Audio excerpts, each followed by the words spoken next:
Billionaire and Tesla CEO Elon Musk now owns Twitter after finally completing a $44 billion takeover of the social media platform. Within hours, he fired several top executives, and he took the company private today at $54.20 a share. It's raising a number of concerns over misinformation, hate speech, and the future of the company. Amna Nawaz has our look. Judy, Elon Musk has promised to roll back content moderation policies and restore some suspended users, including former President Donald Trump, who today praised the takeover on social media. It's all part of Musk's plan to prioritize free speech on the platform, but critics fear the site could be overrun with hate speech, bots, and disinformation. Yesterday, Musk tweeted a message on that to Twitter advertisers, saying, quote, "The reason I acquired Twitter is because it's important to the future of civilization to have a common digital town square where a wide range of beliefs can be debated in a healthy manner. That said, Twitter obviously cannot become a free-for-all hellscape where anything can be said with no consequences." For more on this, I'm joined by Elizabeth Lopatto. She's senior writer at The Verge and author of the newsletter This Week in Elon. Welcome to the NewsHour. Thanks for joining us. So let's just start with what we know so far. Elon Musk has been in charge for one day. He's already made some big changes. Tell us about those and also why on earth he walked into the Twitter headquarters carrying a sink. Well, I think Elon Musk is one of the better known Twitter users on the platform. And there is a meme of letting that sink in, letting an idea sink in. And the man loves puns. So there you are. As for his changes, if you're familiar with the court case, you know that we got a bunch of his text messages when it seemed like he was trying to get out of this deal.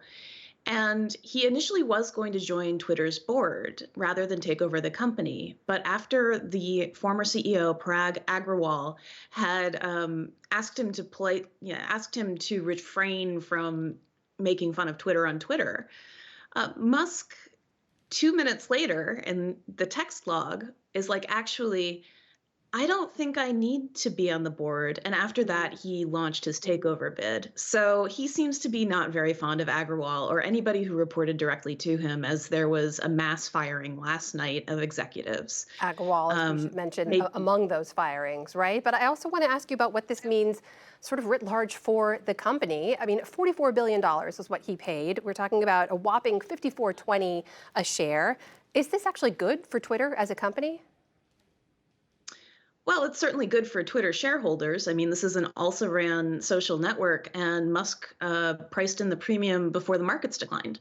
So actually, if you're a Twitter shareholder, this is great.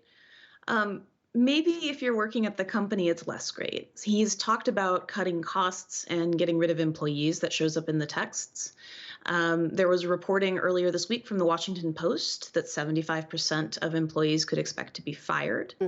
And Twitter was already facing layoffs before the Musk bid of at least 25% of staff. So I think there are a lot of people right now at the company who are worried about their jobs. Separately, he's talked a little bit about wanting to get rid of spam bots and wanting to promote free speech. And those two things do seem to be a little bit opposed because they're both content moderation issues. And if you get rid of the people who are doing content moderation, naturally, there are going to be more spam bots. So let's talk about what this means for the future of Twitter, because if you look at some Pew numbers at what people experienced before Musk took over, you see about, 1 in 5 adults, U.S. adults, are actually on Twitter. That's the world we're talking about. Of those, about 1 in 5 say that they've experienced some kind of harassment or abusive behavior on Twitter, and that was before the takeover. Here is where I now take you to the reporting of Drew Harrell over at the Washington Post, who reported this morning that overnight there were rampant racial slurs being tweeted across the platform. One user tweeting, quote, "Elon now controls Twitter, unleash the racial slurs," and then tweeting racial slurs for Jewish people and Black people. These have been retweeted and shared thousands of times. Is this what the future of Twitter holds? Honestly, it's hard to tell. A platform that's full of racial slurs is not very friendly to advertisers, and Twitter gets 89% of its revenue right now from advertisers. So I think that's why we saw that statement on Thursday. But the other thing that I will say is immediately before this show, some of the car companies that advertise on Twitter, GM is the one I am thinking specifically of, have started canceling their advertising runs. So I think if we do find more racial slurs, more harassment, more abuse, that's not really a brand safe environment. It's not an environment a lot of advertisers want to be in. And he's going to have a very hard time meeting the numbers he needs to meet in order to pay off the debt that he used to buy this company.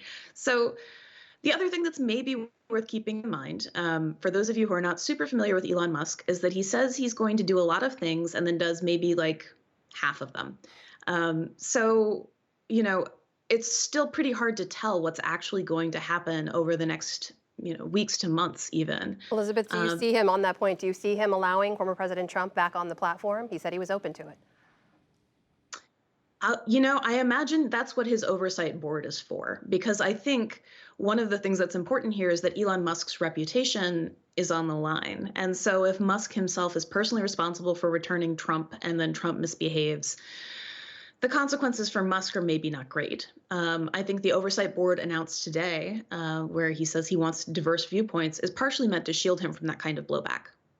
Of course, we'll all be watching and following, and worth reminding people that former President Trump was banned because leaders at Twitter were worried after January 6th that his tweets could actually foment more violence on the ground. That is Elizabeth Lopatto, senior writer at The Verge, joining us tonight. Thank you so much.